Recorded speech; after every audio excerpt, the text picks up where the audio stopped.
Pukul 6 waktu Indonesia Tengah, Radio Republik Indonesia ND menghadirkan Warta Berita.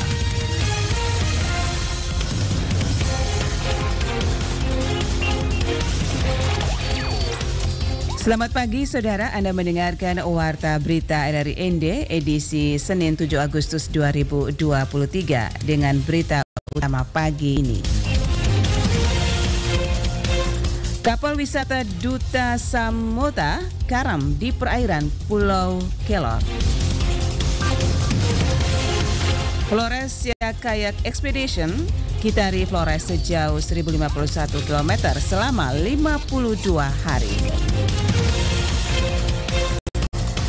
Inilah berita selengkapnya bersama saya Antonia Nona.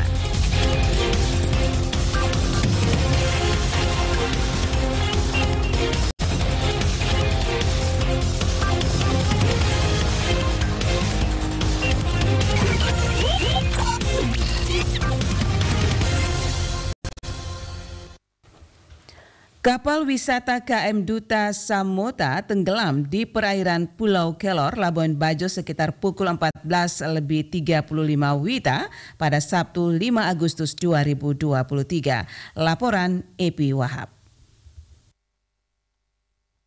Kapal wisata Duta Samota tenggelam di perairan Pulau Kelor, Labuan Bajo sekitar pukul 14.35 waktu Indonesia Tengah pada Sabtu 5 Agustus 2023. Kepala Operasi SAR Maumere, Suryaman membenarkan kejadian kapal Duta Samota yang tenggelam di perairan Pulau Kelor. Di jam 2.00 itu bahwa telah terjadi kapal tersebut tenggelam di perairan Pulau Kelor. Dan setelah itu kami berkoordinasi dengan instansi-instansi terkait. Lalu kami lebih kurang jam 14.20 kami bergerak ke lokasi. Tim SAR gabungan berhasil mengevakuasi seluruh penumpang dan awak kapal dan juga 2 orang tour guide dan dibawa ke Pelabuhan Marina Labuan Bajo. Dan setelah itu Kapten Kapal Duta Samota langsung dimintai keterangan oleh tim penyidik Satuan Pol Airut Polres Manggarai Barat. Kapten Duta Samota Arik menyampaikan kronologi kejadian kapal karam ini akibat arus dan kebocoran mesin. Kronologinya pas kita berangkat mau meninggalkan Pulau Kelor, pas lewat di Tanjung Takat Kelor itu, pas di tempat arusnya itu kapal tidak bisa dikendalikan dan terbawa ke tempat batunya dangkal. Lalu kapalnya karam, di bagian mesin ngecek ada kebocoran. Kapal Duta Samota ini berangkat dari Pelabuhan Kayangan Lombok pada 2 Agustus 2023 menuju Labuan Bajo. Dari data yang diterima, kapal Duta Samota ini membawa total 37 penumpang dan 33 penumpang merupakan wisatawan asing yang berasal dari Prancis, Filipina, Jerman, Inggris, Polandia, Irlandia, Belanda, Australia, dan Swiss serta warga negara Indonesia sebanyak 4 orang. Dari RRI SP Labuan Bajo, Epi Wahab melaporkan. Komunitas Wanadri atau Perhimpunan Penempuh Rimba dan Pendaki Gunung akan melakukan ekspedisi mengelilingi Pulau Flores, Nusa Tenggara Timur NTT sambil mendayung Sea Kayak. Ekspedisi bertajuk Flores Sea Kayak Expedition ini akan dimulai pada tanggal 7 Agustus 2023 dan menempuh perjalanan sejauh 1051 km. Laporan Veranda Garus. Dipilihnya Pulau Flores sebagai lokasi ekspedisi tersebut untuk membantu mempromosikan Flores sebagai daerah pariwisata sekaligus mengenalkan olahraga kayak laut ke masyarakat lokal. Demikian disampaikan Ketua Ekspedisi Dayung Jelajah Nusantara, Yopi Saragi kepada RRI. Dia menjelaskan ekspedisi ini akan memakan waktu kurang lebih 55 hari pada periode Agustus hingga September 2023 mendatang. Setiap harinya para peserta akan mendayung selama 6 hingga 8 jam sejauh 30 km. Ekspedisi ini dilakukan oleh 6 orang tim laut atau pendayung kayak dan 4 orang tim darat. Tim darat bertugas untuk melakukan dokumentasi serta mensupport logistik bagi 6 orang pendayung. Flores kami pilih pertama adalah secara untuk kemampuan kami saat ini, kami memilih lokasi atau pulau yang jarak jelajahnya untuk dikelilingi itu sekitar 1000 km. Kami memilih juga lokasi mana yang paling baik dan ideal untuk melakukan penjelajahan ini. Nah, dari hasil pengamatan kami dan survei yang kami lakukan, kami memilih Flores. Kami belum banyak tahu, tapi berdasarkan survei yang kami lakukan, kelihatannya sangat banyak tempat yang indah di sini. Rute perjalanannya sendiri dimulai dari Pantai PD Labuan Bajo, menyusuri utara Pulau Flores, melewati Maumere, Larantuka, kemudian arah utara Flores, melewati Ende, dan kembali ke Labuan Bajo. Jauhnya perjalanan yang ditempuh, kata Yopi, membuat para peserta harus melakukan banyak persiapan. Persiapannya sendiri telah dilakukan sejak 9 bulan lalu, tepatnya sejak Oktober 2022. Ekspedisi ini telah dipersiapkan secara matang, mulai dari melakukan pemetaan wilayah-wilayah yang menjadi tempat hidup buaya maupun komodo, begitu juga dengan kondisi gelombang selama perjalanan. Kami mengharapkan dukungan, doa, dan restu dari masyarakat di Flores dan semua tokoh-tokoh pemuka-pemuka ada di Flores. Kami mohon izin menggunakan nama Flores sebagai salah satu nama ekspedisi kami, yaitu Dayung Jelajah Nusantara Flores Sea Kayak Expedition. Kemudian kami mohon izin untuk melintasi pesisir dan juga daerah-daerah di dalaman di Flores, dan mohon doa restunya. Jika ada hal-hal yang kami belum tahu, kami mohon diberitahu, diajar, karena kami sangat terbatas. Kami bisa membantu untuk mengembangkan pariwisata di Flores. Komunitas Wanadri telah melakukan survei langsung ke sejumlah tempat di Flores dan bertemu dengan warga pesisir untuk mendapatkan sejumlah informasi demi memperlancar misi mereka keliling Flores lewat laut. Flores Sea Kayak Expedition juga mendapatkan apresiasi dari Direktur Utama Badan Pelaksana Otorita Labuan Bajo Flores. RRIND Veranda Garus melaporkan.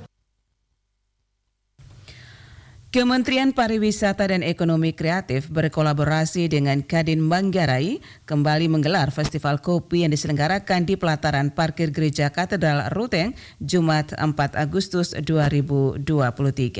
Bupati Manggarai Heribertus GL Nabit dalam sambutannya berharap kegiatan Festival Kopi ini akan menjadi kegiatan yang positif dan memberi dampak bagi masyarakat, terutama pelaku UMKM. Bupati juga menyampaikan terima kasih kepada Kementerian atas bantuan kepada 2 kelompok sanggar, yakni Sanggar Sae Golino dan Sanggar Wela Kaweng. Kepada para peserta, Bupati juga berharap pengenalan produk-produk yang dihasilkan akan semakin tinggi dan berkualitas. Bupati juga mengakui lahan kopi memang terbatas, tetapi pemerintah tetap berupaya agar lahan-lahan yang ada meski sedikit untuk bisa ditanami kopi.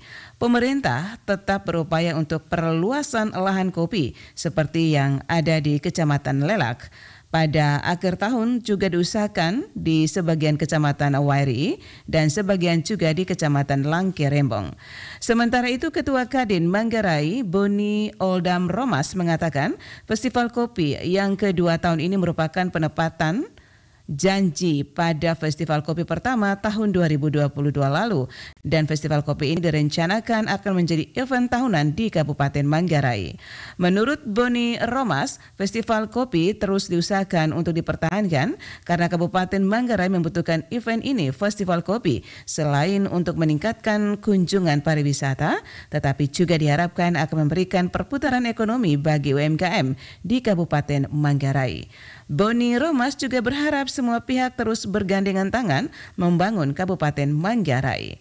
Deputi Bidang Produk dan Penyelenggara Kegiatan Vincentius Jemadu menuturkan sudah menjadi komitmen dari Presiden Joko Widodo sejak dicabutnya pandemi COVID-19 bahwa event merupakan salah satu penggerak perekonomian. Dijelaskan Vincent Jemadu, penyelenggaraan event sebetulnya bukan saja soal kuantitas yang ditekankan tetapi juga kualitas pelaksanaan. Kualitas pelaksanaan event dalam arti event tersebut harus memberikan nilai tambah dari segi ekonomi untuk UMKM, sosial, budaya, dan kearifan lokal. Puncak acara pembukaan Festival Kopi diisi dengan acara tumbuk dan menggoreng kopi bersama pameran kopi, kunjungan ke stan-stan pameran, makan malam, serta hiburan musik. KPU NTT akan mengangkat isu-isu lingkungan hidup sebagai salah satu materi pada Pilkada NTT 2024. Laporan Lady Badin. Ketua Komisi Pemilihan Umum KPU Nusa Tenggara Timur, Thomas Dohu, mengungkapkan bahwa isu-isu lingkungan hidup akan masuk dalam materi debat para calon kepala daerah dan calon wakil kepala daerah dalam pemilihan gubernur dan wakil gubernur pada Pilkada 2024 mendatang. Kepada RRI, Thomas Dohu mengungkapkan bahwa saat ini dianggap penting untuk diangkat isu-isu terkait lingkungan hidup sehingga nantinya akan dimasukkan dalam materi debat di Pilkada 2024 mendatang. Dirinya mengatakan KPU berkomitmen untuk mengangkat isu lingkungan hidup ini menjadi salah satu materi debat sehingga tidak saja menjadi materi dalam debat calon gubernur dan wakil gubernur NTT, tetapi juga menjadi materi debat yang akan dilakukan KPU di kabupaten atau kota di seluruh NTT.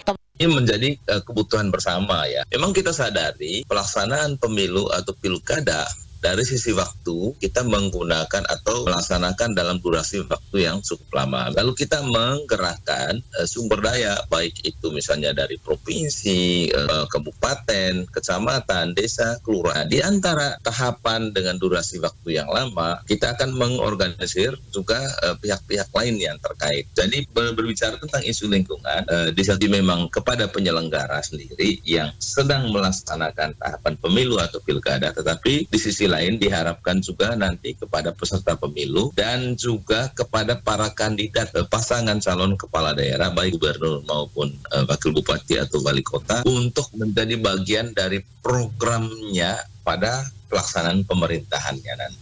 Mas Dohu menjelaskan KPU menyiapkan materi debat dalam perhelatan Pilkada 2024 ini sehingga dengan semakin beragamnya materi yang disajikan dalam debat maka bisa mencerdaskan masyarakat dalam memilih calon kepala daerah yang dipilih nantinya. Ketua KPU NTT juga menjelaskan pada tahap pertama KPU NTT tentunya terlebih dahulu melakukan kajian hukum untuk menjadikan isu-isu lingkungan sebagai komitmen para partai politik dalam menjaga lingkungan sehingga isu lingkungan hidup masuk kesepakatan saat dilakukan deklarasi pemilu damai yang dilaksanakan menjelang pemilu. Kami akan melakukan himbauan kepada penyelenggara kami baik di provinsi maupun kabupaten kota agar membiasakan menjaga lingkungan kita sendiri terutama dari sampah kertas dan plastik. Kita banyak kegiatan yang melibatkan banyak orang, misalnya untuk kebutuhan makanan, minuman, lalu logistik pemilu. Nah ini yang kita harapkan. Karena dalam kebijakan kami sendiri juga KPU sudah menggunakan kebijakan paperless atau lalu pengurangan penggunaan kertas, lalu nanti kita mendorong kampanye juga meminimalisir penggunaan plastik. Ketua KPU NTT juga berharap pada pemilu 2024 nantinya di NTT harapkan untuk tidak merusak lingkungan serta mengurangi sampah baik sampah plastik maupun sampah kertas. RRI Endel Lady Badin melaporkan. Anda sedang mendengarkan Warta Berita RRI ND. Bawaslu menegaskan penggunaan kartu keluarga KK sebagai syarat untuk mencoblos pada pemilu 2024 rawan manipulasi. Komisioner Bawaslu Loli Suhenti mengatakan penggunaan kartu keluarga sangat rawan karena tidak terdapat foto sang pemilik seperti halnya pada KTP. Ditambahkannya bahwa Ditjen Kependudukan dan Pencatatan Sipil Kementerian Dalam Negeri, Dukcapil Kemendagri, telah berkomitmen menyediakan eKTP bagi pemilih pemula. Loli juga mengungkapkan bahwa Ditjen Dukcapil tidak lagi mengeluarkan surat keterangan suket karena blanko eKTP tersedia cukup. Sebelumnya, Ketua KPU Hasim Asyari mengizinkan pemilih berusia 17 tahun membawa KK untuk mencoblos jika belum memiliki eKTP. Meski begitu, Hasim meyakini pihak Ditjen Dukcapil akan menyediakan eKTP bagi pemilih baru tersebut. Untuk memastikan para tenaga kesehatan bebas dari HIV/AIDS, Puskesmas Lebo-Leba tetapkan kebijakan wajib pemeriksaan HIV/AIDS bagi tenaga kesehatan yang bekerja. Selengkapnya, Ferry Soe melaporkan. Puskesmas Lebo-Leba, Kabupaten Lembata menetapkan kebijakan wajib pemeriksaan HIV/AIDS rutin bagi 113 tenaga kesehatan yang bekerja. Pada hari pertama Sabtu 5 Agustus 2023, sebanyak 38 tenaga kesehatan yang diperiksa dipastikan negatif atau bebas dari HIV/AIDS. Kepala Puskesmas Levoleba, Dr. Dalmasia Justina Sile mengatakan, selain memastikan diri bebas dari HIV/AIDS, pemeriksaan ini juga penting bagi keselamatan tenaga kesehatan dan seluruh pasien yang berkunjung ke puskesmas ini. Menurut Dr. Alma, pemeriksaan ini masih akan terus dilakukan selama beberapa hari ke depan. Tidak hanya itu, pemeriksaan HIV/AIDS bagi tenaga kesehatan ini juga sebagai salah satu bentuk kampanye kesehatan kepada masyarakat untuk tidak takut memeriksakan kesehatan, terutama HIV/AIDS. Saya melihat bahwa selama ini untuk tenaga kesehatan belum secara keseluruhan untuk memeriksa, terutama di Puskesmas Levoleba belum memeriksakan diri untuk tes HIV. Karena kita setiap hari berhubungan dengan pasien, terutama teman-teman yang ditindakan, misalnya di IGD atau di kandungan, di bagian di ruang kandungan, atau di rawat jalan di ruang ruang GV, ganti verban, itu ada perawatan luka. Apalagi teman-teman di IGD setiap hari pasti ada kecelakaan, kita rawat luka, jadi kadang kontak, intinya kita setiap hari dengan pasien, jadi kita tenaga kesehatan harus pemeriksaan diri dulu, memeriksa diri, karena setiap hari berhubungan dengan pasien. Untuk diketahui, pemeriksaan HIV/AIDS bagi para tenaga kesehatan ini pertama kali dilakukan di Kabupaten Lembata. Kapus Levoleba Dr. Alma berharap puskesmas lain juga dapat menerapkan hal yang sama bagi para nakesnya. RRI ND Ferisoo melaporkan. Saudara, sekian warta berita daerah RRI ND edisi Senin 7 Agustus 2023. Saya Antonia Nona mengucapkan terima kasih. Selamat pagi.